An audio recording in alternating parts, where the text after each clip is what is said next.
Good morning, good morning. I'm Reverend David Schwartz, minister here at the Unitarian Universalist Church of Boulder, and it is awfully good to be with you on this cold morning, whether online or in person. One of the things that I love about this congregation is our multi-generational services, like this one. Rachel and I were talking about it this week, where we try out different things and different kinds of ways of being in church together, where we don't expect 5-year-olds to behave like 50-year-olds and give them stern, disapproving looks when they don't, because they aren't.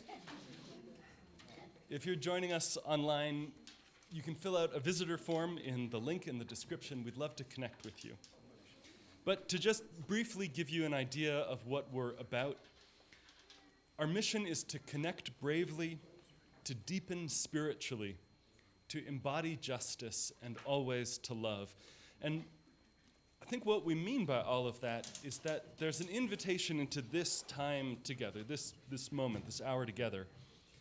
But there's also an invitation to a community, to connection, to a way of being in the world together that might transform you. It is a busy season. I have several announcements.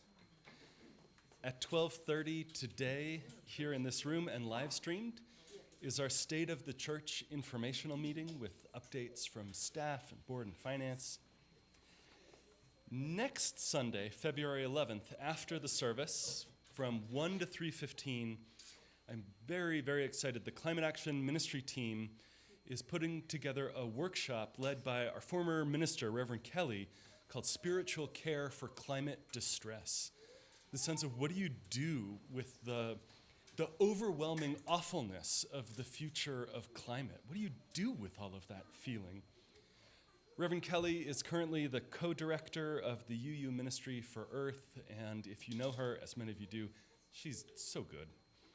Sign up today. This is the last day to sign up at the Climate Action table in the Sky Room after the service. Also next Sunday, also after the service at 12:30, we're leading a class for new folks interested in exploring membership or more involvement here. We call this Finding Yourself at UUCB.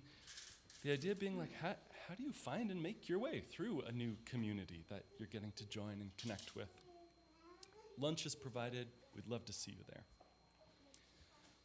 But before all of this stuff, before all of this, I am so excited and happy to welcome a new person on the chancel, our new music director, Emily Koriath.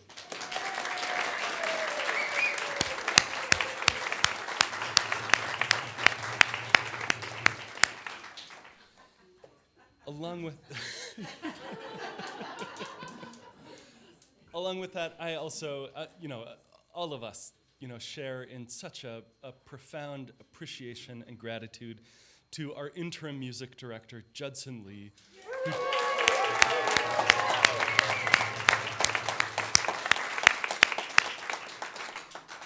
Emily knew that this job was coming. Judson, I think I texted out of the blue, hey, could you come step up for a couple of months? And he did, beautifully and energetically, just jumping into the deep end of the pool. I think on behalf of the choir and musicians and the whole congregation, we're so appreciative, Judson. Thank you.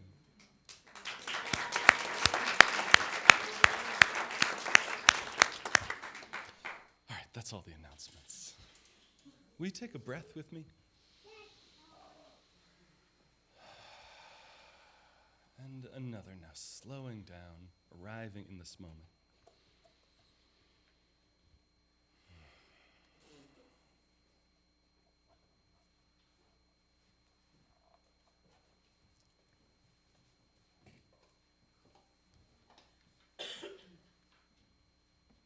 My teacher and dancer, Dr. Molly Shanahan, writes, focusing our attention on our full, mysterious internal experience, we can begin to understand that our outward experiences extend from a place much deeper than the superficial layers of skin and muscles that we associate with the body. I'm going to repeat that because it's a lot when it's not already primed in your head. So we're talking about the body. Focusing our attention on our full, mysterious internal experience, we can begin to understand that our outward experiences extend from a place much deeper than the superficial layers of skin and muscles we associate with the body. We move through the world looking at each other on the outside, and we live in a culture which rewards or punishes us for how others see us. We work at jobs that often reward us for minimizing or ignoring the needs of our bodies. Over and over, we're told explicitly or subtly, your relationship with yourself doesn't really matter. But how can we care for others if we can't care for ourselves? Where does care for the body start? Not with how do I look to others. It starts with the internal, the felt sense of the body. It starts with you knowing how to feel what you're feeling and take care of yourself from that place. Embodiment, the theme of today's service, is the word for this, feeling your whole body as the home for your whole self. So embodiment is a verb. It's a thing we do and feel and practice. You can't think your way into being in your body. You can only embody your way into being in your body. We have lots of practice paying attention to the way people, including ourselves, look on the outside. Today we practice the actual lived, felt relationship of you with yourself on the inside.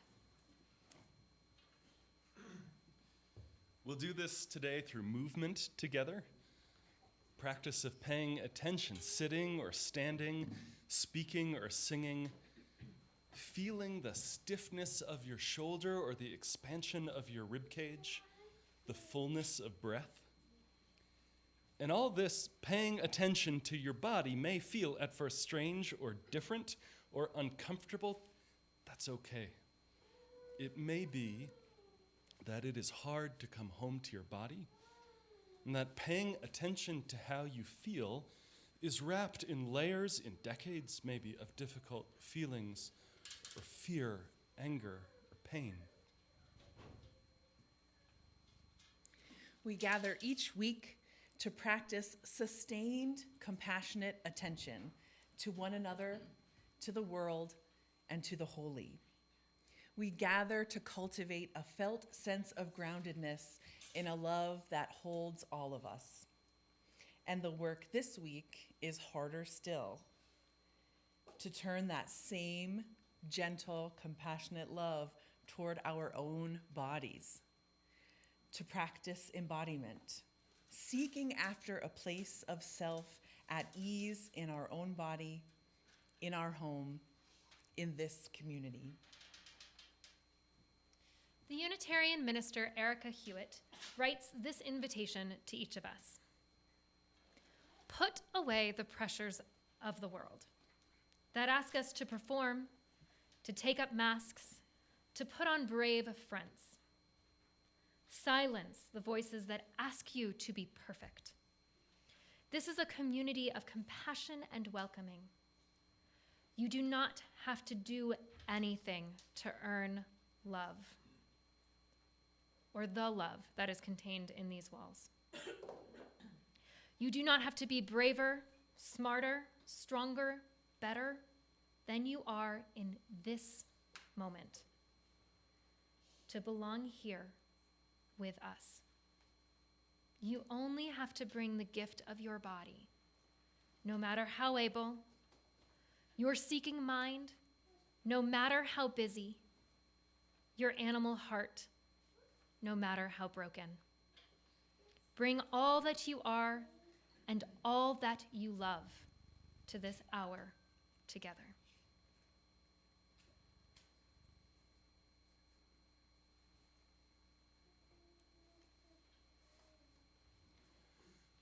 Our covenant is the promise we make to each other about how we'll be together in community. It is simple and demanding, and in person or online, will you join together as one to speak it out loud? Please rise as you're able.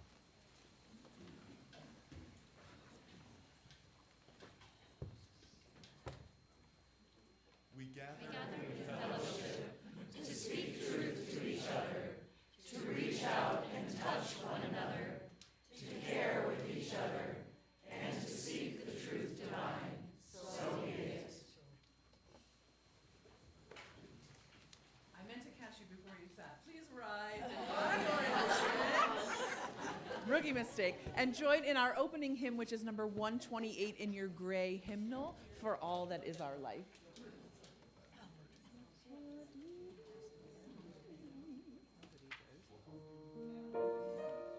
Nailed it.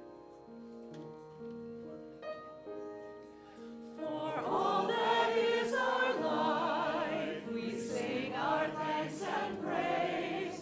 For all life is a gift which we are called to use to build the common good and make our own days glad.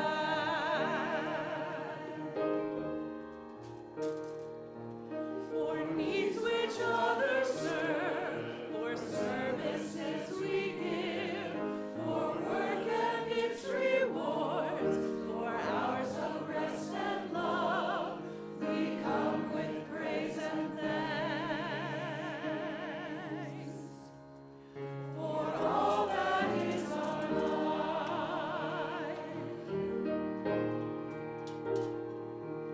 for sorrow we must bear, for failures, pain, and loss, for each new thing we learn, for fearful hours that pass, we come with praise and thanks. For all that is our life,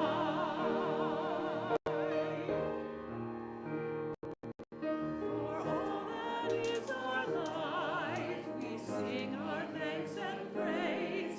For all life is a gift which we are called to use to build the common good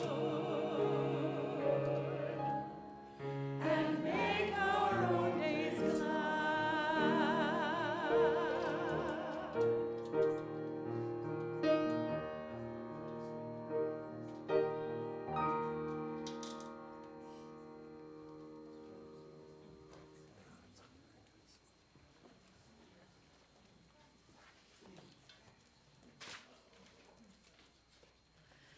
Okay.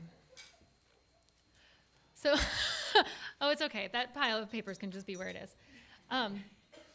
We're going to do something together. All of us in this room, people over there, Marie and Sophie and Clara, you're welcome to join us with this too.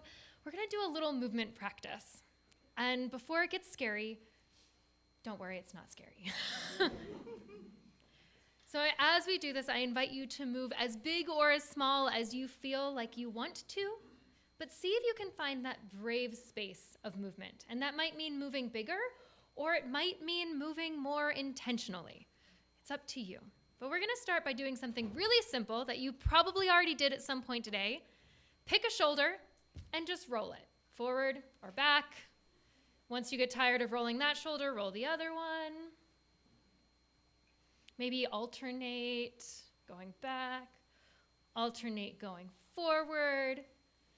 Now we get to do the thing that my acting teacher in college used to call the Dave Brubeck, which is one shoulder forward, one shoulder back at the same time. Switch that. The Brew Dave Beck is what he called that. And take a moment to just notice, what are you noticing about your body? Are you noticing, go back to just one shoulder and moving it slowly. Are you noticing that there's like a place that feels sticky? Does it feel comfortable? Does it feel good to you? Not so good? And now I want you to close your eyes and keep doing that. So as you want to, you can switch directions, switch shoulders, But go inside and notice, how does it feel to move your shoulder? You know how to do it, but what is the sensation of it? Maybe play around with going faster or slower. And as you keep doing this, maybe let the movement grow. So maybe it's not just your shoulder that's moving, but maybe you start to twist through your spine. Maybe you start to engage your elbow. And now we're going to do something else. You're going to take your hand and place it on your opposite knee or your opposite thigh, whatever you can reach, and keep moving that shoulder. And see how that constraint, that challenge, makes it a little different. How does that feel different to you? Thanks, Ella. You can keep going. Maybe you feel like as you do that, you want to also roll your neck a little bit. And as you want, switch sides, other hand, other knee, other shoulder.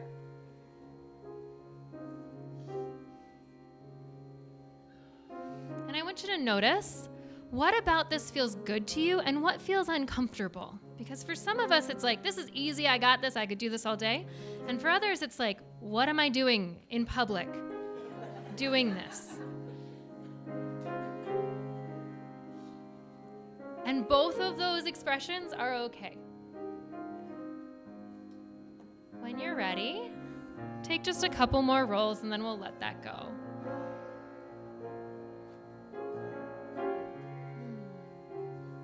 Just shake out your shoulders. Take a deep breath in and do a nice like horse flutter of your lips on the way out. Thank you, Ella. So as you were doing that, I don't know about you, I don't know the stories of your body, but our bodies hold stories, right? All of us have gotten from birth to now, or even before birth in utero to now. And that creates and develops how we experience our bodies today. So perhaps, if you're someone like me, I studied dance for a long, long time. I've been taught to do this and to clench everything up and stand really tall. And that informs how I move my body in the world all of the time. Some of us were taught to do other things with our body to present it to the world in a certain way. Or perhaps you have an injury that causes you to move in a way that's different than you would without that injury. Those things inform our experience of our body.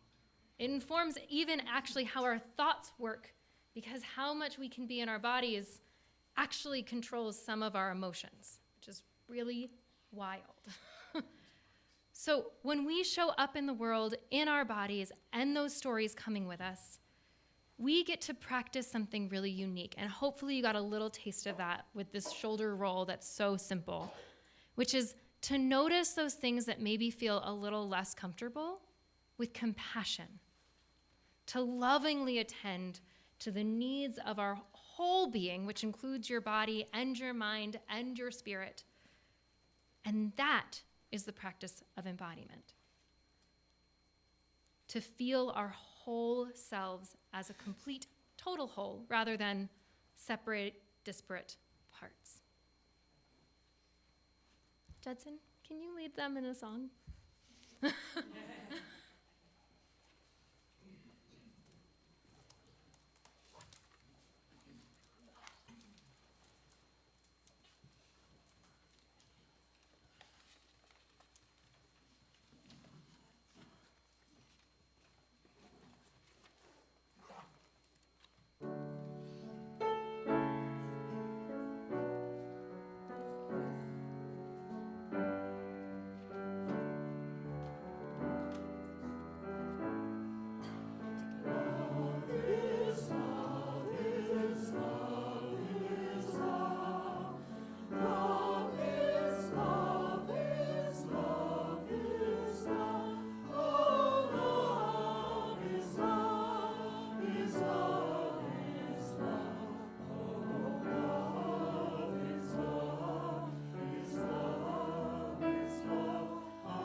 Thank you, choir. We'll try another experiment together, but before we do, let's take a few breaths to recommit to this loving container. It can be easy to say and harder to do. Take these few moments to notice your feet or your seat, and be honest with yourself about how you are feeling in this moment. Perhaps you are already being stretched beyond the known. Perhaps you have already cultivated a deep experience of embodiment and you are celebrating the rest of us catching up. Wherever you are in this moment, we love you. We celebrate you and we welcome you exactly as you are. And we're going to go a little bit further. Bring your whole self however it is today, and maybe most importantly, remind yourself that we each come into this beloved community with a range of experiences and our own rich histories. So let us hold one another with love and gentleness. Let's imagine that we are in charge of explaining emotional states to an intelligent being that doesn't share our language. How could you show a visitor from another planet what humans feel inside when they are curious? You can't use words to show what curiosity feels like. Where would your limbs go? What would your eyes do? Take a moment to fully inhabit a state of curiosity.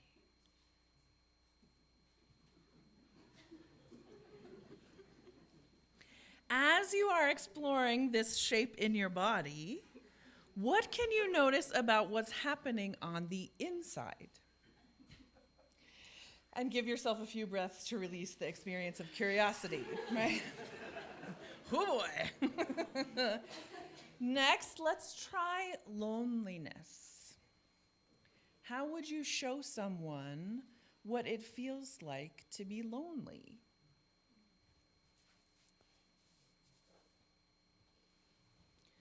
Hold those shapes, and I'll invite you into our next brave experiment.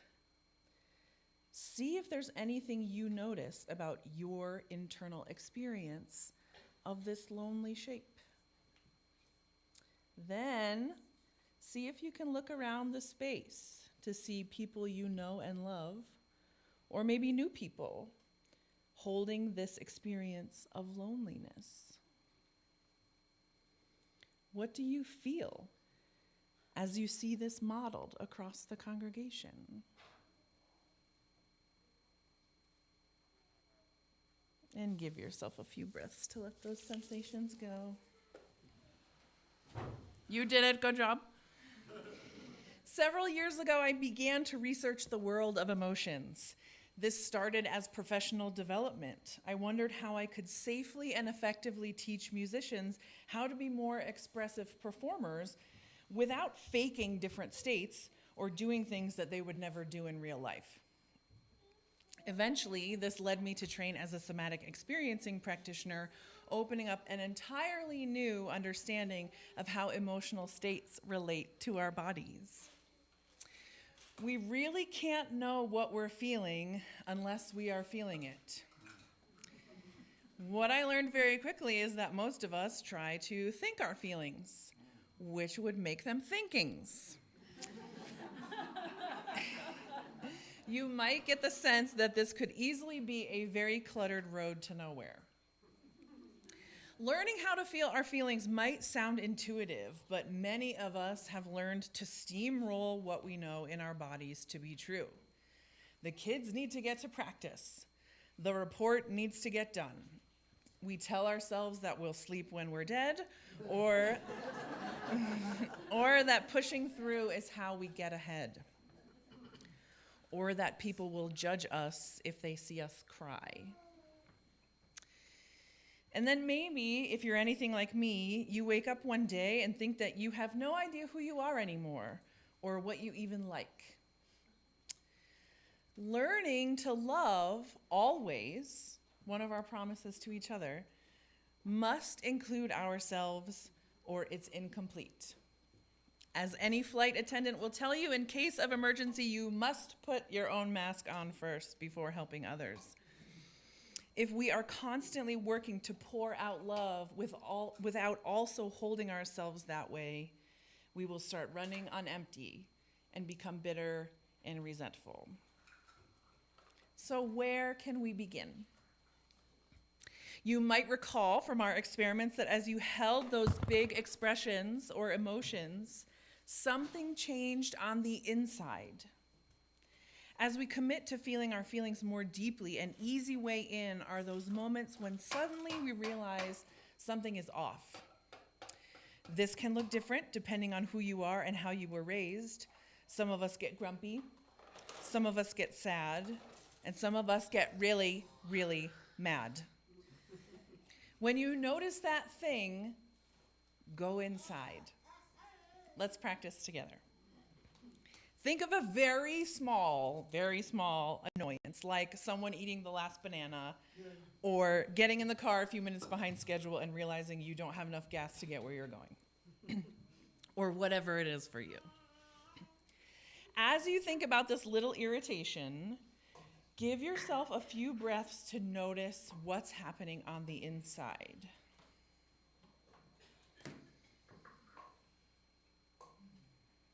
You might feel your heart beat a little bit faster. Your mouth might get dry. Your hands might clench into little fists, or your toes might get all wiggly. There's no wrong answer, only your body's way of reflecting your state. Greet it with gentleness and curiosity. For me, this is where the work becomes a spiritual practice. Brain science tells us that it takes an emotion 90 seconds to travel through the body, if it doesn't get stuck along the way. If we can remain present with whatever the body is doing, it will pass. Neurologists do not just see something once and publish it, okay? This is trackable, repeatable science. Even if we are a little freaked out by the grief, by the anger, by whatever is arising, can we greet it with faith? Can we trust that this is how our systems were designed to work and cooperate with them instead of fighting? As you track that physical response, ask yourself, what do I really need here? Greet the physical arising with compassion, with tenderness. Wiggle what needs to wiggle. Track that wave of heat as it spreads and then dissipates. Feel your breath get shallow and then just be with it until it evens out again. Maintain faith that your system was brilliantly designed to do exactly this. Trust that you are strong enough to feel what you really feel. And when you're not strong enough, rely on your community to hold you until you know you can go on. Celebrate your aliveness.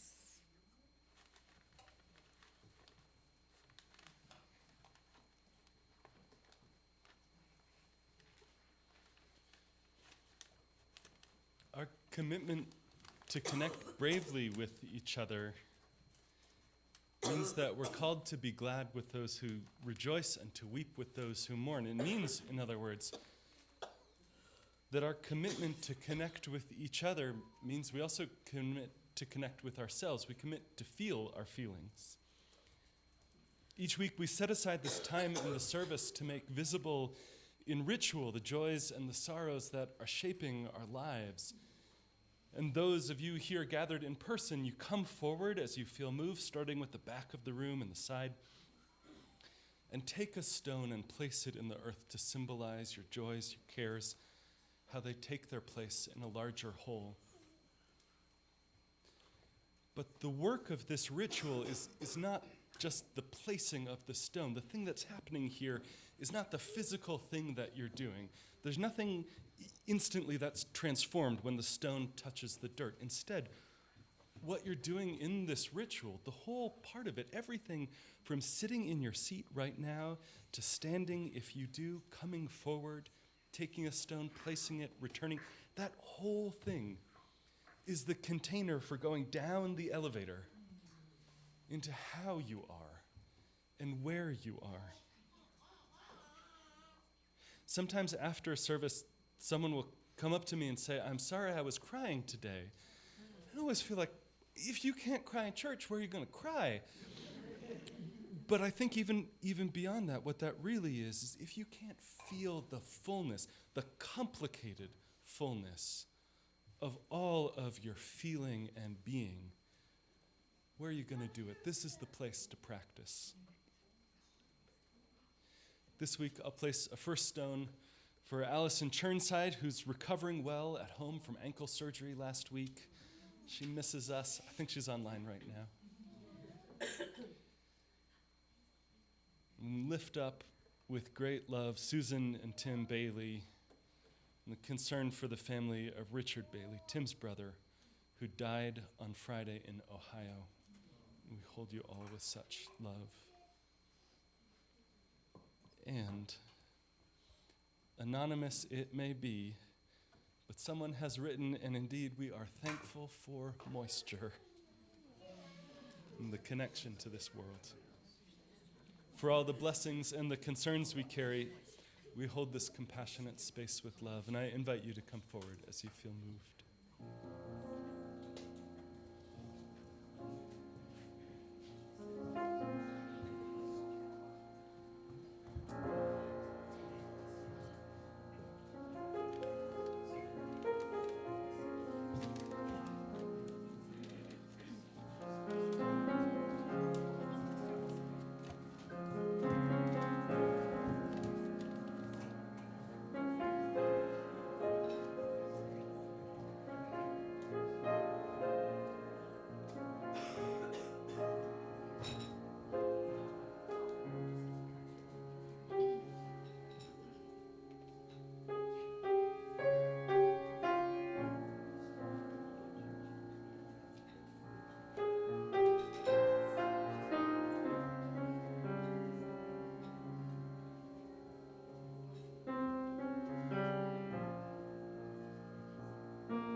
each month, we split our offering with nonprofit groups doing tangible work to make this community a better place. And this month, we share the plate with the I Have a Dream Foundation of Boulder County, which partners with youth and their families as they successfully navigate school, college, and career by providing a holistic academic, social, and emotional program from elementary school through college, along with post-secondary scholarship assistance. I am delighted to welcome this morning Executive Director Dr. Perla Delgado and Development Director Carrie Salazar to say a few words. Thanks for being here.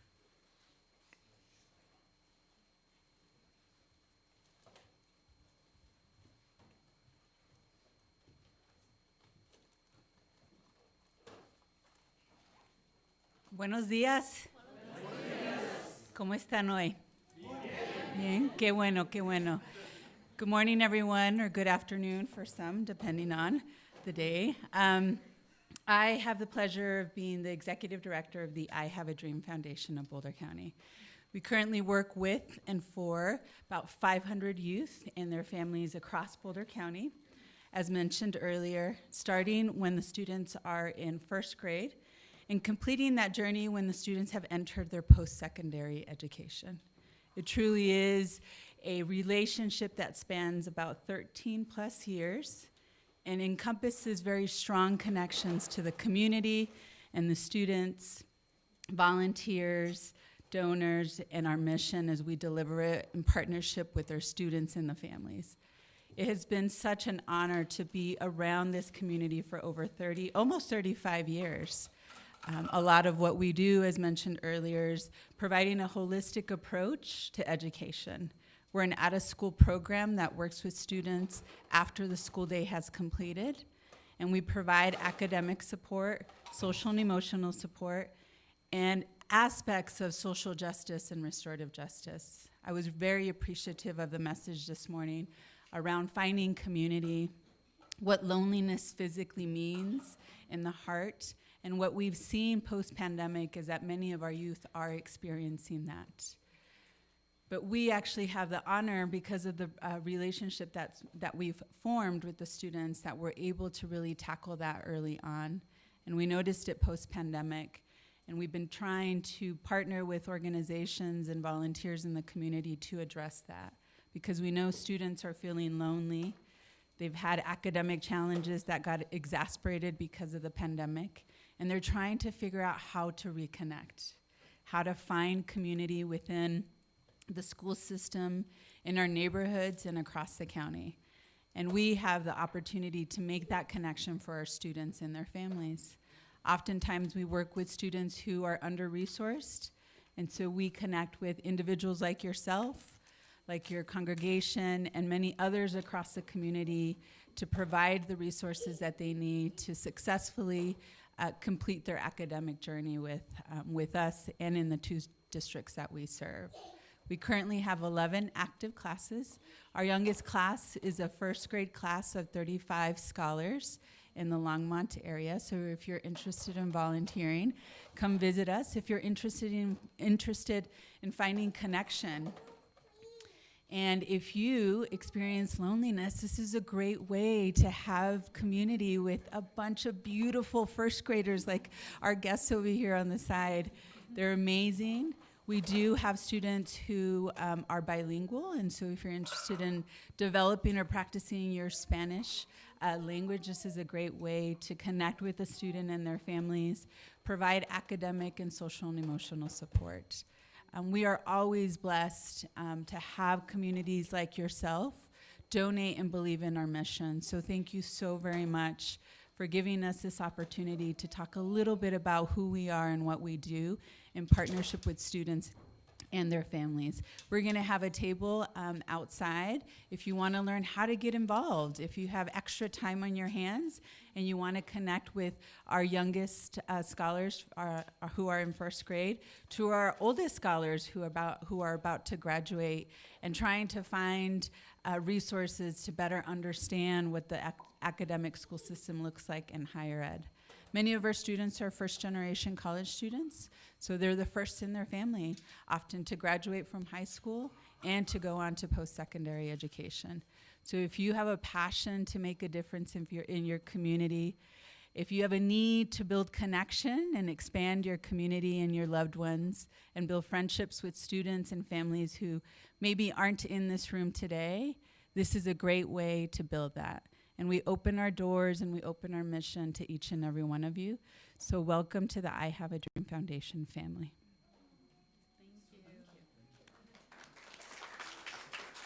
I just want to say thank you so much for the talk today. That really got to my heart. I'm a yoga instructor as well, and just the embodiment and connection. I really value that you guys talk about that on your Sunday mornings. I really appreciate that. And if you have any questions, Perla and I will be in the back at the table. Thank you.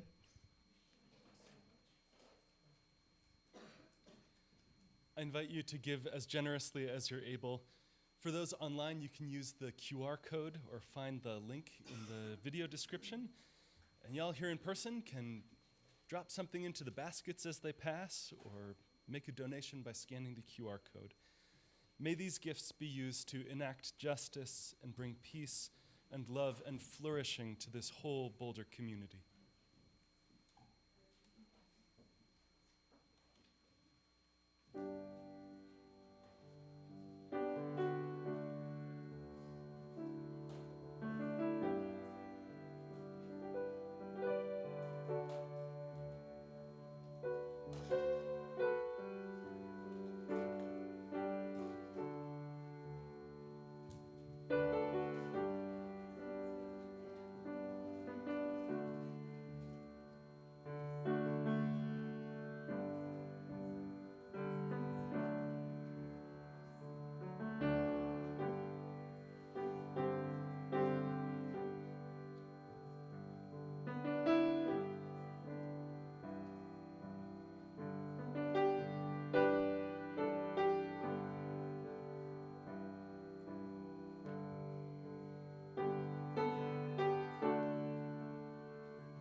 One of the great spiritual crises of our time is disconnection. Disconnection from nature, disconnection from each other. When we disconnect our understanding of self from our bodies, we disconnect from the world and each other too. When we work on connecting with the world that we love, that work of connecting to nature and acting in a way that protects the planet starts by connecting to ourselves as nature. The work of connecting to the joys and griefs of people in war-torn places across the world or right here in our community starts by connecting to ourselves and our bodies as valuable, so we can equally value the bodies and lives of others. Embodiment is a social justice practice. As we carry with us the practices we've done today, may we value and care for our bodies in their vulnerability, strength, pain, and delight as a social justice practice. May we let the deeper connection to our bodies allow us to feel more empathy for all the plants, animals, and elements on this planet. May we allow the compassion we practice with our own bodies enable us to share that compassion with those suffering around us, whether those people be friends nearby or people on the other side of the world. May we come home to the world, come home to each other, and fundamentally, come home to ourselves with compassion and welcome. The work of embodiment, like the work of justice making, is easier done in community. So as a final practice today, we'll sing together. When we make music together, we also make community and connection. Making music bonds people, increases endorphins, and makes us feel happy and decrease pain. Music can be nourishment. So as we keep on with this work of valuing our bodies and the bodies of others and the body of the planet, will you rise in body or in spirit and inhabit ourselves and sing together? We'll sing number 131 and then head on.